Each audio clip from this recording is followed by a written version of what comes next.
What's up, everybody?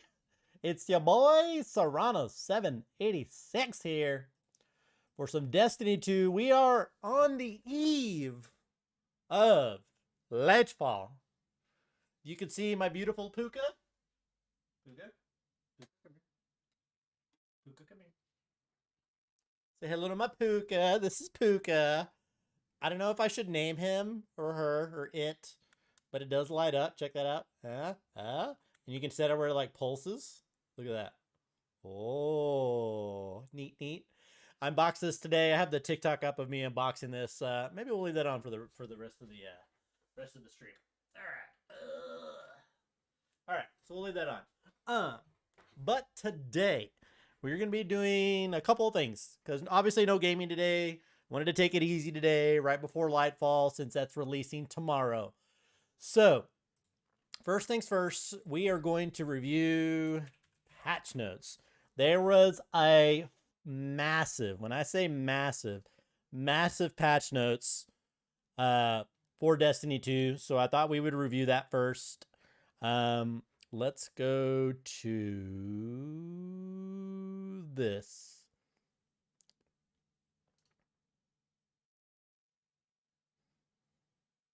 Am I here in my good position? Perfect. All right.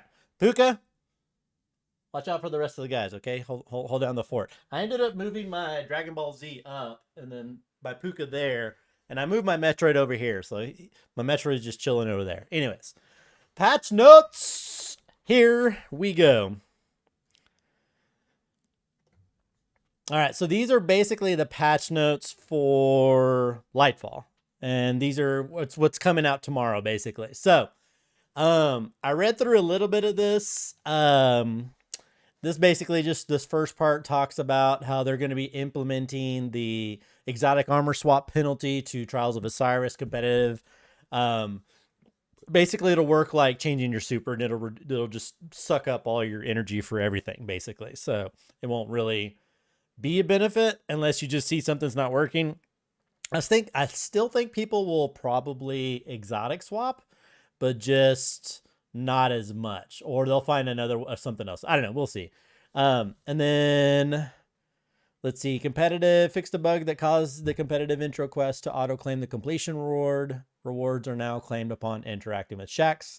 Competitive Rift and Showdown have reduced revive delay time from 1.5 seconds to 2 seconds, so that's an increase there. Reduced spawn time from 5.5 seconds from 7 seconds. So they reduced the spawn time, but they increased the revive time. I did feel like in Rift, I felt like the respawns were fucking forever. It was really bad. Vanguard Ops. Fixed an issue in Heist Battleground. Europa with a heavy ammo crate could respawn for players who get quarantined into the boss fight arena. When you play Vanguard Ops or Nightfall, you'll find a score determines a reputation multiplier for the activity's completion. Multipliers run from 1 to 7, all the way up to 250k. We also tune the amount of Vanguard rank you receive for completions, Nightfall quality, and streaks. They're basically trying to get away from people just beelining it to the boss and screwing everything else and making you want to kill everything, essentially. Full pass on all Vanguard map and mode multipliers with an eye toward balancing score per hour rather than score per attempt. Basically what I was mentioning. Vanguard and Nightfall strikes added on-screen health buy for bosses previously missing them. That'll be helpful. I'm not really sure which bosses those were, but okay. Fix an issue where a player could be given the same objectives twice in succession in the Devil's Lair strike. Never saw that. Vanguard Ops playlist has increased in difficulty. Players can no longer level beyond the enemy combatants. Additional rotating modifiers have been added to the Vanguard Ops playlist. They talked about this and there's a lot of videos out about overall, they're just generally increasing the difficulty. I mean, we've been power creeping for a while. We always just felt really badass in most things, minus GMs and some master things. But I think by overall making it level of what you're going to be under leveled, I think it's going to provide a better experience. And it's not going to benefit those people that, oh, I'm level 1,177. I have a plus 45 to my artifact power. Nobody's going to give a shit. Basically, because you could just AFK farm, right? You could just AFK XP farm and just have like a really high level. And so it doesn't really prove anything aside from you just either play the game a bunch or you just found some way to farm a bunch of XP. Either way, I like this a lot. Level playing field, so you're not gonna want to just like grind out a shit ton of XP. You can semi-casually play. I think it'll be okay. We'll see how it plays out. I probably should log. I'm gonna log about how many hours I play and see how well I do by the time the raid comes. By the way, they did announce the raid the Root of Nightmares. They announced that probably about 45 minutes ago. March 10th, 11 a.m. Central Standard Time, which is my time zone. We're going to be doing the raid 24 hours or 48 hours. Probably not the full 48 hours. I'm going to try to do it that first day. And then if I don't, spend all the next day. So Friday, Saturday. I'll be streaming on Saturday. Worst case. Either way. Difficulty options. Sorry, that just kind of got sidetracked there. Hero, Legend, and Master difficulties have been reworked for greater challenge to accommodate new modifiers. Adept difficulty has been removed. Hero activity level is now soft cap plus 20, legend power cap plus 30, and master power cap is plus 40. Each has a scaling combat delta that keeps you under level in the activity and provides a smoother pathway to Grandmaster. I guess in a way, it's going to be really nice too, but it's also going to be a way for you, kind of how it says there, a pathway to Grandmaster. Because it did feel like in between Master and then Grandmaster, it was like a noticeable difference in difficulty. This way, I think it's going to be a nice, like, you can work towards that. Oh, okay, I got really good at Legend. Okay, I got really good at Master and Grandmaster. Okay, it's not as bad as going from what it used to be to what it's going to be now. That's really nice. I think it's a nice change. Most Hero, Legend, Master, Grandmaster activities have been overcharged weapons, increased damage. A lot of this is actually repeat stuff. Oh, this is something new that I saw so far, which was really neat. So armor pieces from Grasp of Avarice, Duality, and Inspire of the Watcher drop with higher stats. There might be a reason to go back and reform Artifice armor. When I first got it, I was like, I'm just going to use this and that is it. But now that they're dropping with higher stats, it might be easier to triple 100 cap, a lot of different stuff. So I might go back and do that. Bunch of UI, UX changes. There was some cool stuff in here about tracking. Where was it? Tracking. Here we go. So now you can track up to 6 non-Guardian rank things and then 3 Guardian rank things. They also have this thing called the post-game Carnage report. Basically, this is the afterwards, after you do a raid or whatever, and you can give commendations. It kind of, in a way, reminds me of like the screen you see after a dungeon in Final Fantasy XIV. Some other stuff in here. Blah, blah, blah, blah, blah, blah, blah, blah, blah, blah, blah, blah, blah, blah. Here we go. Armor. Game delay investment. We already talked about a lot of this. Oh, it's talking about armor charge. Basically, armor charge is like you picking up an orb of power, you get an armor charge. And depending on what things that use armor charge, it will decay over time after 10 seconds. It says it right here. So if you have something like Font of Wisdom that uses the armor charge, it'll decay from 10 all the way to 0, and then you lose it. And every orb of power that you get will basically keep your armor charge stacked. I think it's kind of pushing more towards, it's going to be a lot of orbs production, basically. I think a lot of builds are going to have, in one way, form, or fashion, a way for you to make orbs. So I think that's going to be really big.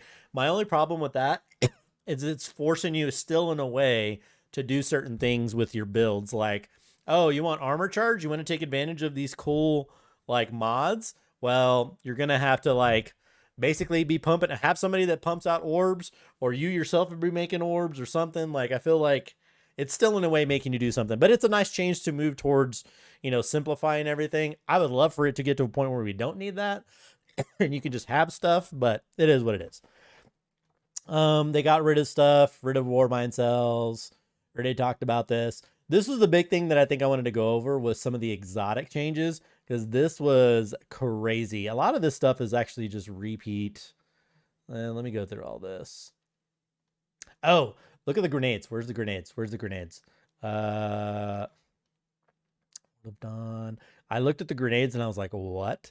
So they increased, check this out. They increased the damage of lightning grenades by 20% and pulse grenades by 20%. And storm grenades, they increased the base cooldown. Flux grenades, I don't even know anybody that ever uses that. But they were buffing up some of the damages, like solar grenades. Look at that, are going up. Thermite grenades. Yeah. Which one are the grenades that? Hold on. Okay, never mind. Dim's already down. But either way, it's gonna make, I don't know. Solar, I feel, is gonna be broken because you get healed, you get cured for every grenade kill you get. So like Starfire Protocol, bro, that is bonkers. I have a feeling they're gonna nerf Starfire at some point. When, I don't know, but I have a feeling they're gonna do that. They already talked about that. Fragments. Yeah, a lot of this stuff is just repeating. Radiant. I don't think there was anything really new. Oh, so let's just go over the exotics, because the big thing was the exotics, because they actually gave some clarification on what some of the exotics. Feel free to read this. Is at Bungie.net. I really, this is the main thing that I wanted to go over was exotics. Here we go. So this is the exotic armor. So Khepri's Sting. True Sight is now granted when damaging an enemy with a smoke bomb. Additionally, when you have an undetonated smoke bomb on the battlefield and have not been made invisible by a smoke bomb, you can gain significantly increased melee energy regeneration or generation. I guess it's the same. And here we go. This is probably the biggest thing right here, because this is going to fuck up a lot of builds. I don't know if it's still going to be beneficial, but they really nerfed this. So normally with Innermost Light, you use an ability, and for 10 seconds, you had 150% regeneration of your abilities. And then if you double stack that, you could get more, essentially. So another extra percent. It was it was 150%. But now they're reducing the time to 5 seconds, and then reduce the class regeneration to 25 per stack, which is huge. I actually kept this on my Titan because I was like, oh, if I run Heart of Innermost Light, I can still use that with Strand. That will still be beneficial. But I mean, I still might use it though, because it's still really good for like neutral play. But we'll see. A lot of this other stuff was just how it's going to interact. Oh, they specified, because I was wondering about this. Is it Claws of Ankara? Yeah, Claws of Ankara are not going to give you an extra melee, because I was wondering about that, because it gives you an extra melee with a lot of other stuff, but it said with Strand specifically, you're not going to be able to do that. Yeah. I think Mantle of Battle Harmony and Chromatic Fire, I actually have these on my, like, I think one of them, I think I have Mantle of Battle Harmony on my Warlock, but I think that might be really good once you get a bunch of Strand weapons, because it basically buffs your Strand damage. I think it'll be really good. There's a bunch of other stuff in here. A lot of it's stuff that they've already talked about. They're actually putting numbers to a lot of stuff. Grenades, all the stuff, all the fragments that are changing. Let's go through these real quick, because some of these I think might be, I want to see if they have any of these they didn't. Spark of Haste. Okay, they went over that. Ember Timbering creates a fire sprite on solo weapon kills when active, and its addition to its original effects. Creates fire sprites. This is going to be big with the grenade build for Warlocks.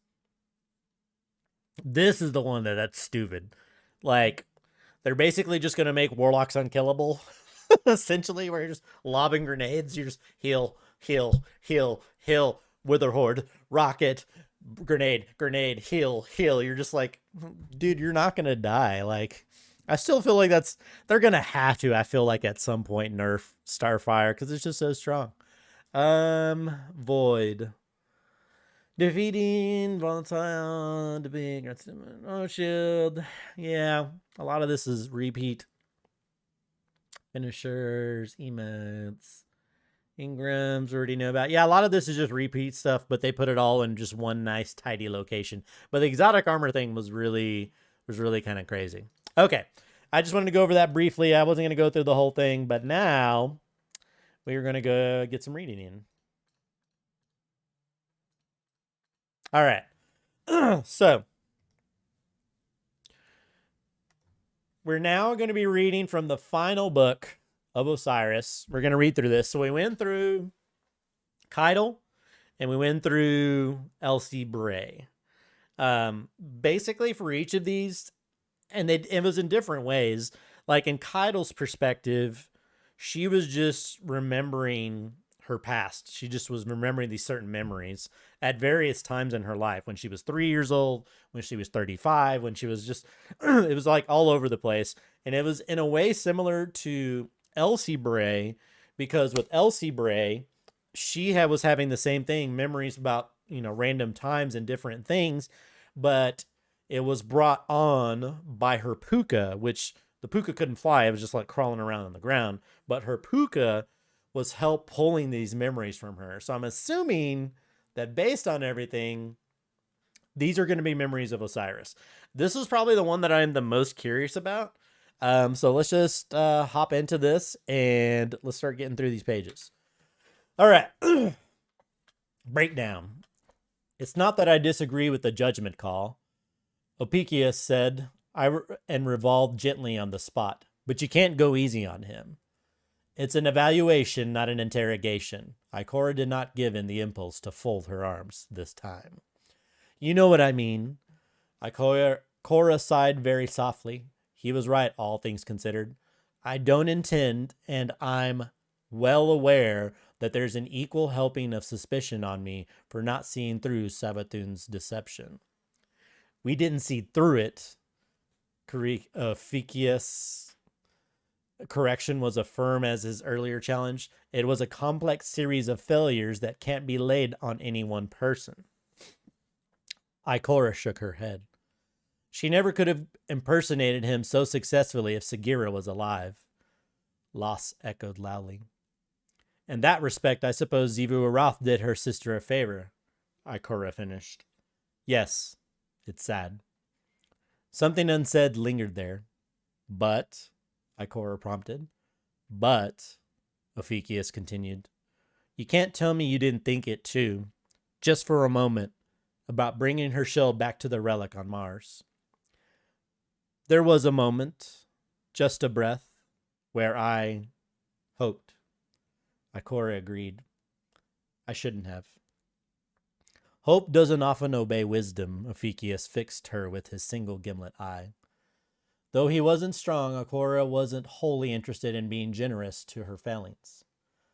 All of the hope in the world doesn't change facts. A relic of darkness is unlikely to be capable of restoring a ghost crafted largely of light, no matter how nice it would be. If Sagira could simply pick right back up with Osiris, wash away these last months just like that. Our problems never solve so easily, Ophikius said, not unkindly. He drifted close enough to bump against Ikora's shoulder, just above the shimmer of her bond. Ikora steadied herself. Untrue.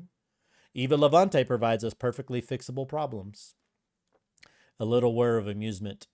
Shall we see if the witness is afraid of the dawning? The thought compelled an exchange of almost stifled laughter. Doubtful, Ikora amused, but the mental image was a good buoy. In any case, I'll speak with Osiris alone, although the records will be available to you. I'm sure you may spot something I've missed. Ophikius hummed a little more. You know he may never be ready for the field again. He certainly wouldn't like to be told that. Ikora held her hand up before her ghost could answer. But one step at a time. Field readiness assessment before we make any determination, the way we would for any hidden agent who's come out of a dark place. Her mouth twisted wry. Wouldn't it be nice if checking in on Osiris could be as simple as asking, are you all right? Ha! Ophikius said, pessimism in a single syllable. Never happen. Subject. First debriefing with Osiris. Contextual notes. Osiris looks smaller than my memory of him. It's as if the version of him that Savathun played was based on our expectations, the larger-than-life man and the long shadow he always cast. Or perhaps she played it, and Osiris, newly separated from Sagira, one who did not yet feel the weight of loss, had not been given the chance to. Now, Osiris seems plainly human in a way he never was, even at his most despairing, and I barely think I recognize him. But today, A familiar glimmer of his former self roused over the strong scent of the tea I made, and gave me a sort of patient, impatient look over the rim of the cup, as if to say he knows what I'm about and is going to do me the courtesy of not mentioning it.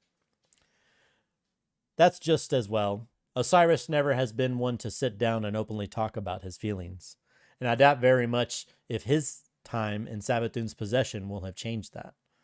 Still, as I said to Ophiuchus, a shared pretext can go a very long way between those long familiar with each other. Transcript of conversation. So the O's for Osiris, I is for Ikora, just for future reference. Osiris. If you're going to try to spare my feelings too, Ikora, it had crossed my mind to be polite to someone who's been held captive by our enemy for a year. Yes. That was unworthy of me. You're going to have to work harder than that to offend me, Osiris. We shall see that it goes. I'm assuming you want to talk about the intelligence I had gained? Yes. You haven't said much about what it is, only that you remember a little. I want to start from that last place we saw you before you were kidnapped, and establish the full chain of events. There was some fuzziness about when you were last you. It was on Luna, the same place I lost Sagira. But that was a place Zivu-Roth's power. It is muddled after I left that place. I do not think I made it so very far away from the Hellmouth, in truth. I was not thinking straight, if I was thinking at all. Do you remember the meeting? Perhaps not Savathun, but no agent of hers. Nothing beyond the Hellmouth that might, in retrospect, be attributed to her. Nothing, at least I don't... No, nothing I can recall. If nothing else, knowing that you don't know is something. Laughably little. A frown at the empty cup, he took the teapot, refilled both cups slowly. I wanted to blame you. Surely, I thought, you should have seen. Surely. I certainly blamed myself. If anyone could have identified that you were not yourself. My best student should have. Yes. So we have all paid for the hubris and Savathun gains. Well, you are aware of the cost created by insufficient discernment of truth. Yes, so I am.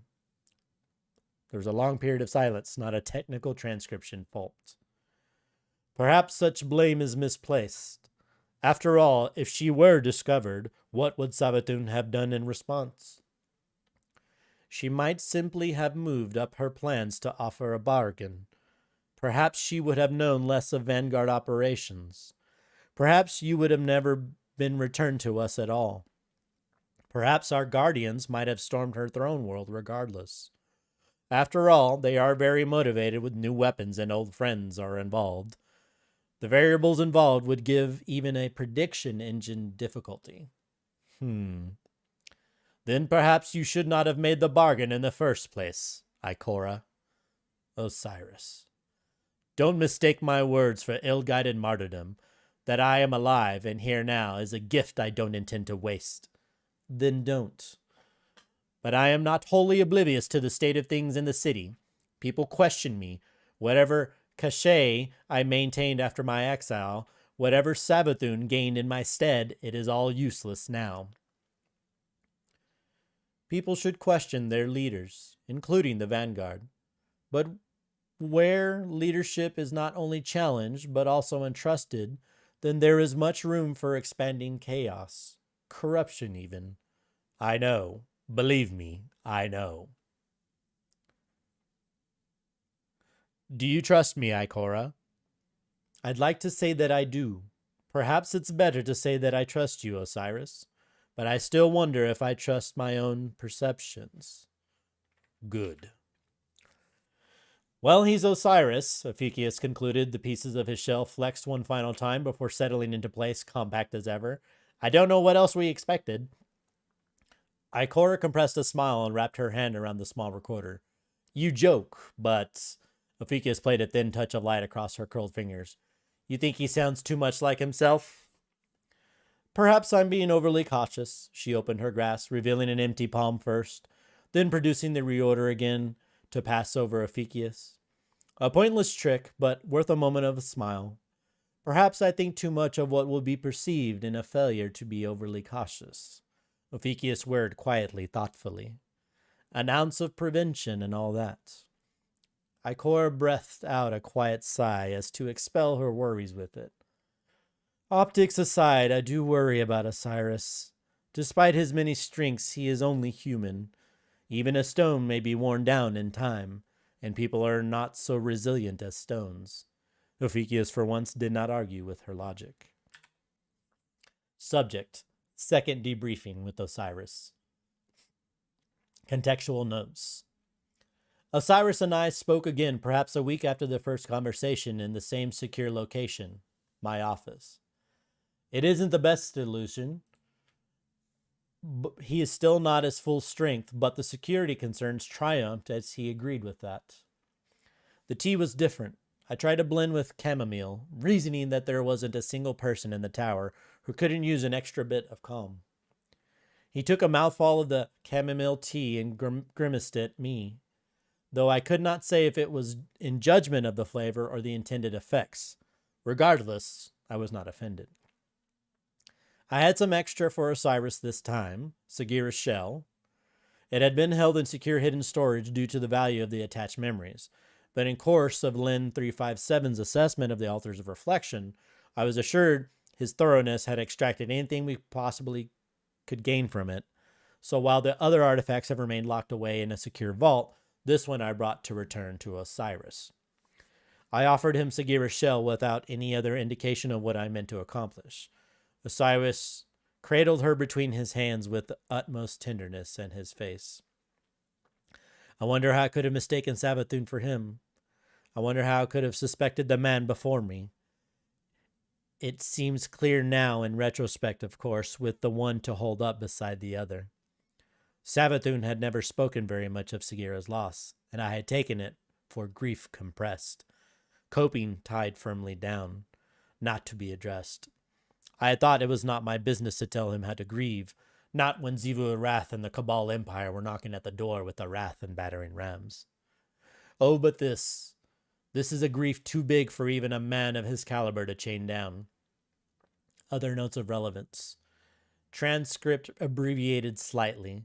We spoke delicately of tactical matters for a few minutes, but did not approach the emotional issues after a certain point. Osiris's mind is as sharp as ever, and when we are not speaking close to the heart, he is analytical, if leaning to the pessimistic. Transcript of conversation. Osiris: I assume you must have come to some conclusion then. What makes you say that? You would not have returned her to me if you doubted your course. No, I wouldn't have. I might have hoped your caution would outlast your emotion. The judgment call is still mine. In truth, it is highly improbable that Savathun would repeat the same trick twice. And besides that, she is dead. Is she truly? I was told she had a ghost. Imaru, yes. He yet survives, but we have sequestered Savathun's body securely, and my hidden scraped the area for errant genetic material. That's no guarantee. This tactic worked in the Dark Age. It seems to hold. We have seen no evidence of a resurgence. Humph. I wouldn't be so sure. She's managed greater deceptions. The ghosts also don't think it possible. With the precautions we've taken, a disintegration might be catastrophic to that case, or that cause. But keeping the body intact and inaccessible seems to work. The Dark Age was a long time ago. Now who knows what innovations the Hive have brought to the ghost? They are still ghosts. Are they? While we may distinguish between light bearers and guardian, there is no equivalent for ghost, and a difference in a nomenclature would hardly make me change to their capabilities. We must be prepared for a ploy we cannot see, Ikora. Where does the confidence come from when the Queen of Lies is the opponent? We do have an informant when it comes to the hive, a conscientious objector. While for obvious reasons I can't say more, we are not so direly inhibited when it comes to the matters of the lucent hive's capabilities. Tell me when you are able. Ophiuchus was silent for some time after. He had finished scanning the second report.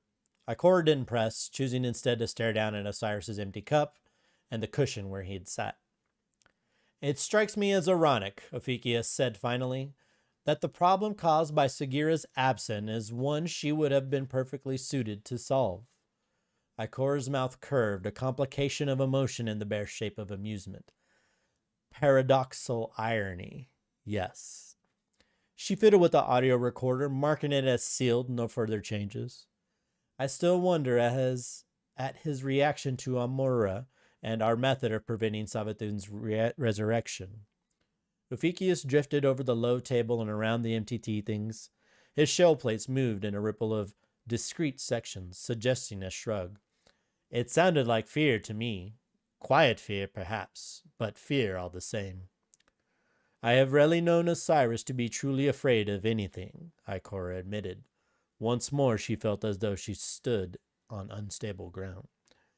And now, after over a year in Savathun's possession, Ophiuchus pressed, Ikora found she did not have the stomach to finish the thought, so she let it pass by. In that twilight where things fade, they were known, but never spoken.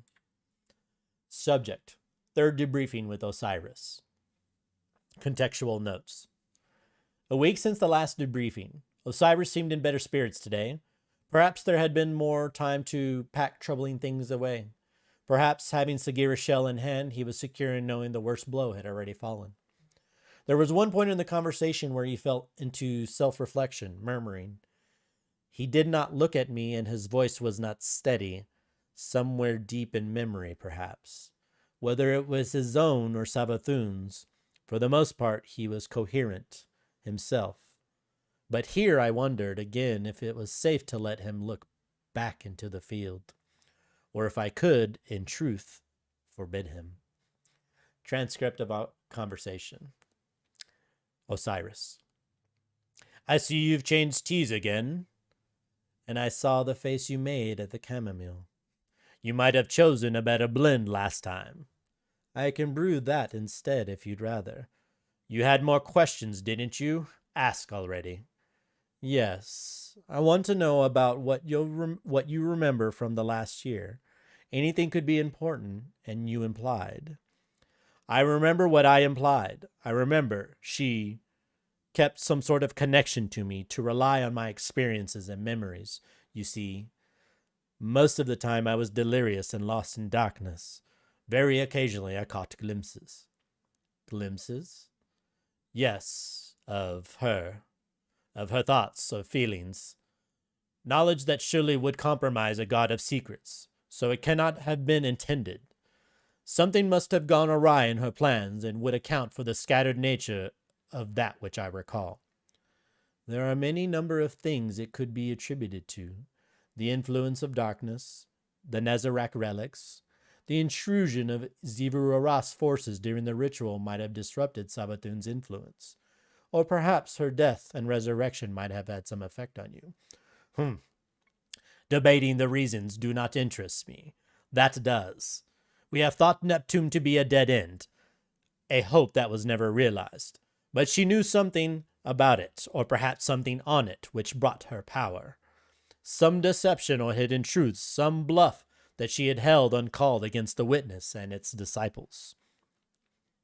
Though my senses were darkened, that much was clear through the murk of her throne world. There was a secret she kept veiled even to the last.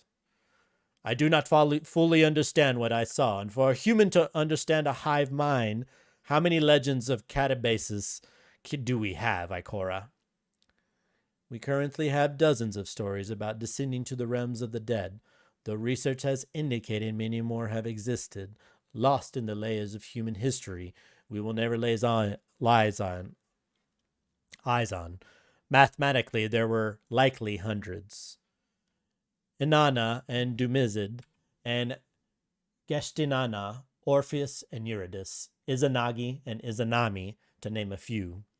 Gods and goddesses, mortal and immortal lovers, always seeking to descend and return with the lost. And neither the lost nor those who search for them will ever return the same. Is that how you think of yourself? Do I sound that dire?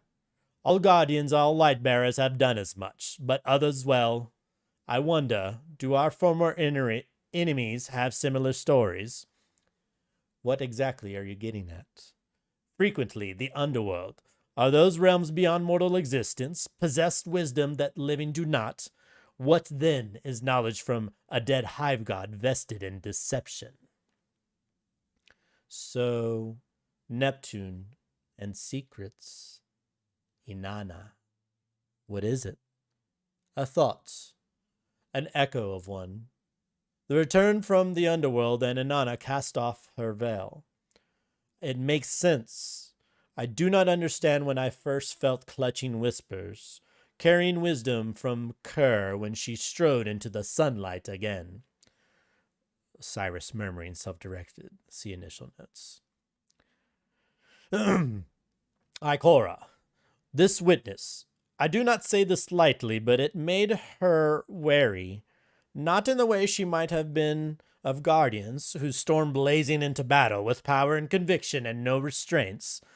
I still feel it, her concern. Though I can give you no proof. And concern is exactly the type of thing she would lay contingency plans for. I understand. I never would have thought there was anything that could scare a Hive Queen. It's worrying. Of course, it's worrying. He as much as said Savathun was scared of the witness. Ikora and Ophiuchus did not look at each other. They shared feeling resonated in the gap between them, tremulously tangible. And if he had that close of a connection, Savathun could have left one of those contingency plans in him. Ophiuchus said finally, "We both want to trust him, but there's no guaranteeing that Neptune is anything other than a trap." Ikora linked her hands behind her back, squaring her shoulders. If we assume Osiris stole the knowledge unwitnessed, then it is a treasure, a secret that may bring us some useful scraps. If we assume she gave that knowledge to him as bait, then we will still know Savathun had some interest there. If not, an outright presence. But why Neptune? Guardians have been there before and found nothing. Ophiuchus whirred emphatically with a thinking processing noise. Did we steal Osiris back? Or was he given to plant the seed of a trap on Neptune? With all the effort we went to, Ikora shook her head, and yet mounting a guard makes that which is guarded seem even more valuable. That, too, might have been a ploy. Then we are right back where we started. Ophiuchus swung back and forth in the air for a few moments. Subject: fourth debriefing with Osiris. Contextual notes. This was not my finest moment. Transcript of conversations. Osiris: What? No tea this time? Osiris: The look on your face does not reassure. Are you all right? Of course not. You might ask a more sensible question. Fine. Then let me start by saying you are exceedingly capable at the best of times, and more to the point, well versed in holding together throughout the impossible. So I must ask, are you and Saint harmonious? It is fine. Perhaps fine is inadequate. We have talked, we continue to talk. His was the first face I saw when I woke. For that, I am glad. Good. When she was wearing your face, Savathun was distant with everyone, to an extent. We took it at the time for withdrawal ascribable to grief. Saint mentioned he had tried to reach out with limited success. Oh, I remember seeing him through her eyes. I tried to call out, but he was distant. Perhaps it's for the best I cannot recall more. Pauses, recovering himself, a brief shadow, physiological sign of stress, teacup rattling rhythm, mimetic, innocuous. Osiris, what you're experiencing is normal. You speak with many who returned lightless from hive captivity, do you? What I mean is that whatever you are pressing down, and I think I know you well enough to know there is more than I have seen, it is normal to feel and not a personal failing, nor does it make you less yourself. Ha! Am I to understand this? Uselessness is something you expect? You are still Osiris, not to be allowed to fade into obscurity as a dour old man? Is that what you want? I certainly don't think it applies.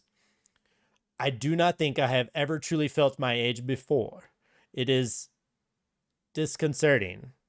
Ikora, will you send agents to Neptune to look? Many are still deployed, but yes, as soon as I can justify the resources. It isn't that I don't believe you. I did not say you didn't. If you remember anything else in the meantime, of course, anything to help you justify the resources. Is yikes, that didn't go well better or worse than I told you so? Cora gave Ephekius a firm, meaningful stare, but it was lost on him as he was otherwise occupied with records. Neither is required, she said. In any case, none of your telemetry has ever returned anything helpful regarding Neptune. Whatever Golden Age plans were made for that planet, they never reached fruition. Someplace innocuous would be the perfect place to hide something, wouldn't it? Ophikius had a sort of innocent pointedness about his tone. It's almost too innocuous, so little interesting telemetry. You didn't seem convinced Neptune might be anything but a trap last time we spoke it. What changed? Your opinion, Ophikius said promptly. Among the rest of the data, there's one other strangeness I wanted to draw your attention to. Only one? Amusement colored his tone. I went back over the transcripts, specifically Osiris's reference to Anana. I did a little research, and per the stories I have, Anana never left the underworld of her own recognizance. Her life was taken back by the other gods. Well, he wasn't entirely wrong either. It was just strange. Ikora tilted her head slightly, eyes unfocused with the distance of thought. I don't know how much the details matter, she said slowly, but it interests me that he fixed on Anana after I mentioned her. I doubt ancient Earth myths are the practical highest priority right now for him or for any of us. All true, Ophikius said, and fell silent. The ghost's doubt remained tangible, braided alongside Ikora's.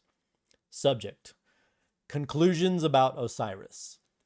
I've been over the logs in our conversation several times and still can't come to a solid conclusion on the correct course of action.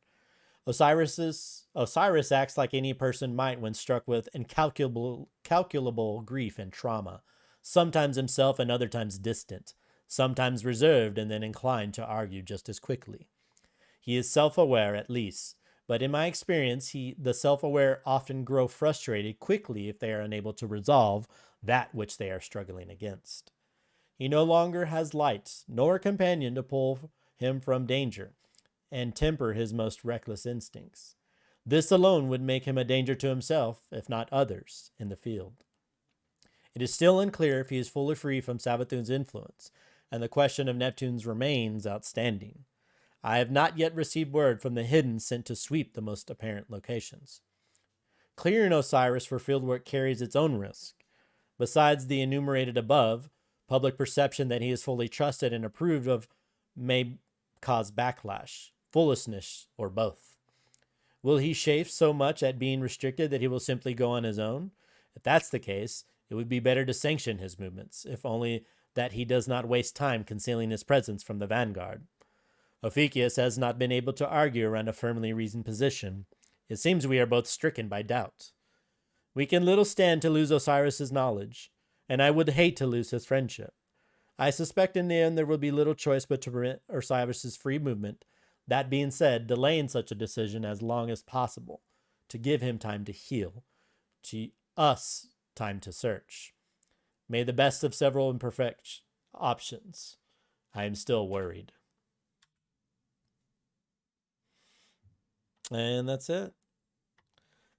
Woo-wee! So, This was more of a um so this was more of, I guess, the recalling of Ikora basically checking after, I guess, he was awoken, Osiris, and checking out his status just to see if he was okay for, to go to join the hidden again. With most of that, they brought up Anana, so I'm not really sure what Anana. You know what? Let's do this. Let's go to. So there's a YouTuber. My name is Bife, who is absolutely perfect. He does a lot of. He's like a historian essentially. He's an historian. Where is my name is Bife? There we go. He did one with, let's see, Calluses, Lightfall, Collectors. So that's Kaido. He has, oh, he did. Okay, he did Osiris. Let's watch this. Let's watch this. Let's see what it says. Okay.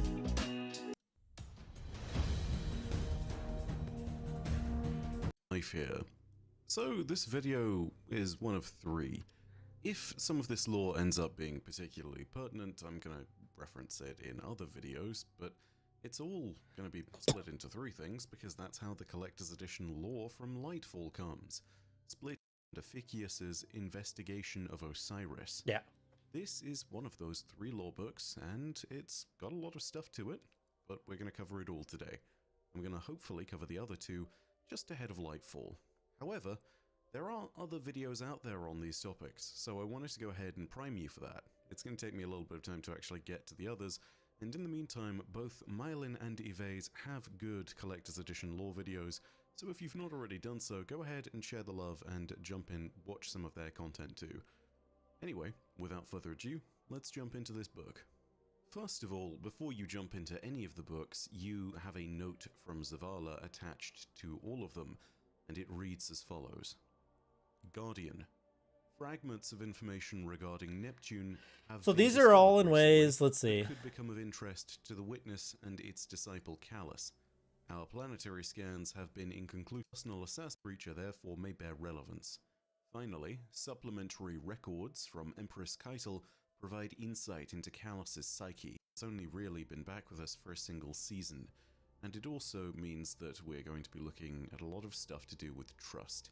This is something we've talked about before, but a lot of the questions that Fickius and Ikora are asking are all about trust. For those of you who don't know, Fickius is Ikora's ghost, and he is one that is accompanying Ikora's notes on the investigation between the Guardian. Tells Ikora when he believes he was taken over. A ghost is capable of resurrecting their ability to resurrect, uncalled against the Witness and its Ikora. What is it? Osiris. So I want to hear about this because this is what I was most curious about. An echo of one. Notes. Though they assume, therefore, the conversation is one that raises alarm bells for Ikora and Fickius. They get the notion here that Osiris was close enough to Savathun to have glimpsed her thoughts and emotions, and they assume, therefore, that Savathun was close enough to have had them planted. Ikora and her ghost then consider that Neptune may well be just another trap laid by Savathun. However, the fact that the Witch Queen feared the Witness in itself is another indication of just how formidable this foe might be, and this is what gives both Ikora and Fickius pause. The third debriefing also touches on a very important note thematically. Namely, it's all about the Inanna reference and the idea of mythologies that chart a person's journey into the underworld and back out. In particular, Inanna is a name that comes from a goddess in Sumerian mythology, which is naturally very much interlinked with Mesopotamian mythology. I know that sounds like a silly sentence you hear someone say in some kind of documentary on the History Channel, but seriously, True. Sumerian and Mesopotamian mythology are two cultures that blend together because Sumeria ultimately is a part of the larger Mesopotamian culture. Sumerian culture came first, and as a result it has a lot of overlapping deities. Most crucially in this instance, though, Inanna is an overlapping deity with another goddess that we know in Mesopotamian culture. Whilst crucially, Inanna is a goddess of fertility, sexuality, and paradoxically, war. She's known by another name in Mesopotamian culture, Ishtar. Yeah, Destiny fans, you have a reference there, and I know you recognize it.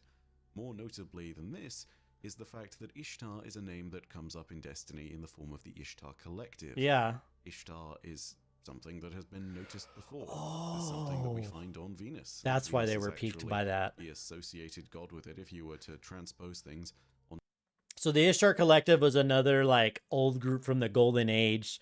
So I wonder if that's going to have like a connection to Neptune or Savathun coming back in some way. Interesting. To the Roman pantheon. All of this is to say that the Ishtar Collective is a real thing that might be getting referenced here. And that might seem odd and nonsensical to most, but it's not so nonsensical when you look at the vidoc that Bungie published, and in the Welcome to Neomuna section, you see a door of a research outpost, and guess what's plastered around it? Yeah, Ishtar Collective logos on the wall. Mm-hmm. This is in Neomuna. Take a look, you can actually see it in this section here, just before they talk about the lost sectors. Neomuna is that it's like this big neon-soaked city, but it has quite a spectrum of different environments. I think Yep, right I there. have no idea why these are here. Assuming Neomuna was established by Soteria, and the colony was something which was simply created by the singular AI that saved the human beings in smile pods, then you're looking at something remarkable because, well, Soteria would have no way of having the Ishtar Collective established safely, given that it's a Golden Age or post-Golden Age colony that would have had no contact with them. Yeah. Unless the Vex are involved, because there are some 200 plus copies of a few Ishtar researchers that have been uploaded into the Vex network. So I feel like that might be the reason why all of this is going to be part of a story that plays out. Maybe all those personalities have something going on here in the first place. There are some interesting ideas laid in there about characters returning from the underworld and certain key elements of crazy. Okay, so it's a reference to the Ishtar Collective, which is going to come up again. Okay, that's all I wanted to see. I knew Bife would have some. Really good channel, by the way, for a lot of Destiny lore. Him and Maven, he mentions the name at the very beginning of this. I think it's Maven. They're just huge for Destiny lore. Well, that's going to do it for me. I just kind of wanted to go over that real quick. Read that to you. Tomorrow is Lightfall. We're going to be streaming all day. I'm going to start streaming right basically when I can able to log in and hopefully get in. And then we're probably going to be just streaming most of the day. It's going to be a long stream because I'm going to go through all the story and then start farming pinnacles. We're going to be doing it on legendary difficulty, so it'll be the harder difficulty. But yeah, if you're there, come check it out. If you're new to the channel, you know what to do. As always, stay spicy out there, and I'll catch you all on the next one. Later.